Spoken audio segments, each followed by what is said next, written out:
Okay mga kababayan, Chris Ulo po at welcome po rito sa ating YouTube channel.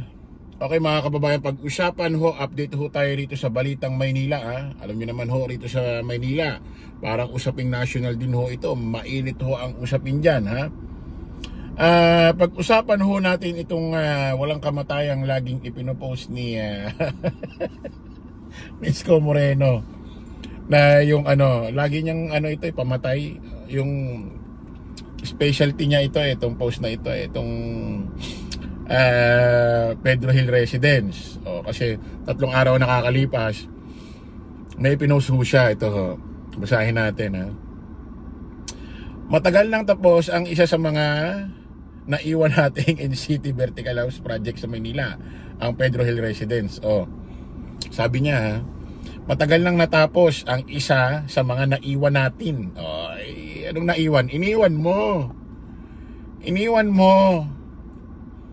Isko, hindi, anong iniwan natin? Iniwan mo. Style na naman, Isko.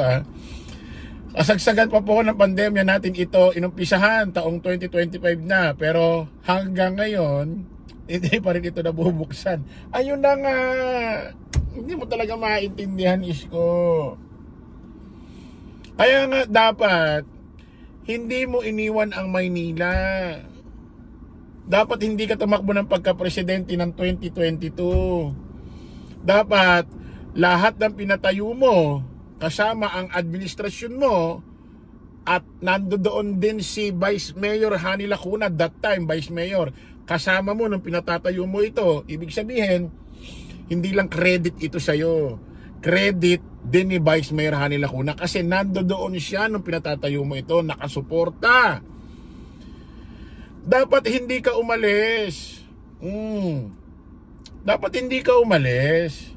Dapat tinapos mo ito, hinintay mo yung mga proyekto na matapos mo lahat hanggang sa matiran. Kaya nga ang termino ng mayor 3 beses. Kasi masyadong maiksi ang inyong pagkakaupo sa posisyon, 3 years lang. So hanggang 3 kayo, para kung may maiwan mga proyekto, mapagtutuloy-tuloy. Ang masama, ang mayor ipapasa sa kapatid, ipapasa sa nanay, para magiging political dynasty na. Yun ang mahirap. Pero itutuloy mo yung termino mo, pangalawa, pangatlo, walang masama doon, nasa konstitusyon yun bakit kasi iniwan mo? Di ba? Mahirap naman pakialam ni Mayor Hani Lacuna yan, na ang gagawin niya yung mismong usapan nyo rin. Mahirap na, baka siya maputukan balang araw sa pagkalipas ng ilang panahon.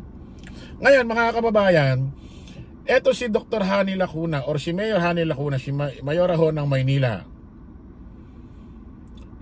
ginawa niya na ho ng paraan niyan, yung laging ipinopost, favorite ni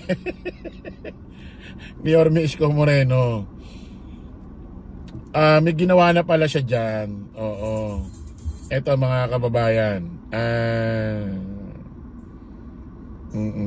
teka lang. Ito.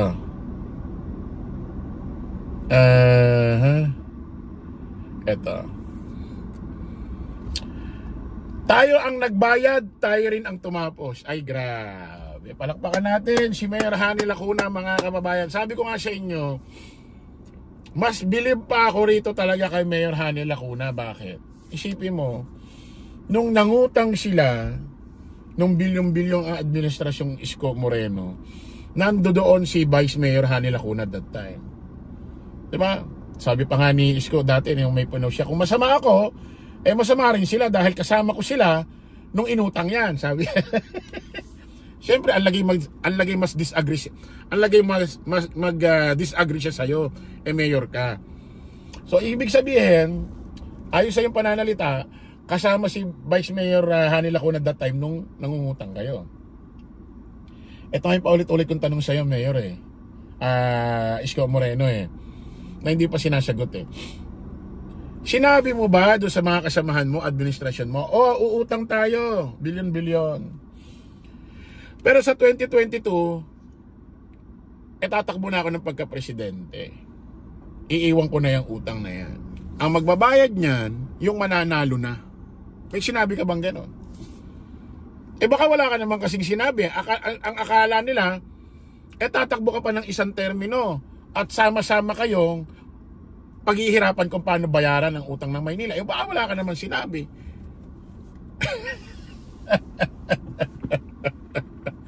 Di ba? Baka wala ka naman sinabi. Kaya mas bilib pa talaga ako rito kay Mayor Hani Lacuna. Bakit, mga taga Maynila? Nung nangutang ang administrasyong Isko, nando doon si Mayor Hani Lacuna. Kasama siya. Pero nung nagbabayad na ng utang ang Maynila, wala na si Isko. Si Mayor Hani Lacuna na lang. Kanyang administrasyon na lang. Asa na si Isko? Wala na. Doon lang nakasama sa utangan. Nung nagbayad, wala na. Oh. Diba? Kaya ano sabi ni Dr. Hani Lacuna or ni Mayor Hani Lacuna? Tayo ang nagbayad, tayo rin ang tumapos. Hindi po lingid sa inyong kalaman na ang nakaraang administrasyon ay nag-iwan ng 6.8 billion na utang sa Maynila. Isang bigat na patuloy nating sinusubukan lampasan habang patuloy ang mga pambabatiko sa ating dating mayor. Isang bagay na hindi maitanggi. Hindi tinatanggap na pambayad sa bangko ang laway. Aray ko po. Tayo po ang sumalo ngayon ng iniwang responsibilidad ng dating mayor dahil nirespeto natin ang desisyon niyang mag-asam na mas mataas na tungkulin sa gobyerno. Nang matapos ang groundbreaking ng mga proyektong ito, tayo na rin po ang nagpatuloy at tumapos para patuloy nating matulungan ang mga Manileño. Patuloy. Sa akin ay wala naman pong kaso ang lahat ng ito dahil alam kong parte ito ng tungkulin ko bilang isang responsableng mayor. Pero nananawagan po ako, sana po ay itigil na natin ang pamumulitika at pagtuunan natin pansin ang pagbibigay ng tapat at totoo na serbisyo para sa mga Manileño. At tulad niyan, yung sinabi ni Mayor Hani Lacuna. At ito pa mga kababayan, yung laging pinopost favorite ni Isko Moreno na Pedro Hill, ano ba yung residence, ano ba tawag doon? New Pedro Hill Residence, rent to own now. Ayan ho, ginawa ng rent to own mismo ni Mayor Hani Lacuna etong Pedro Hill Residence.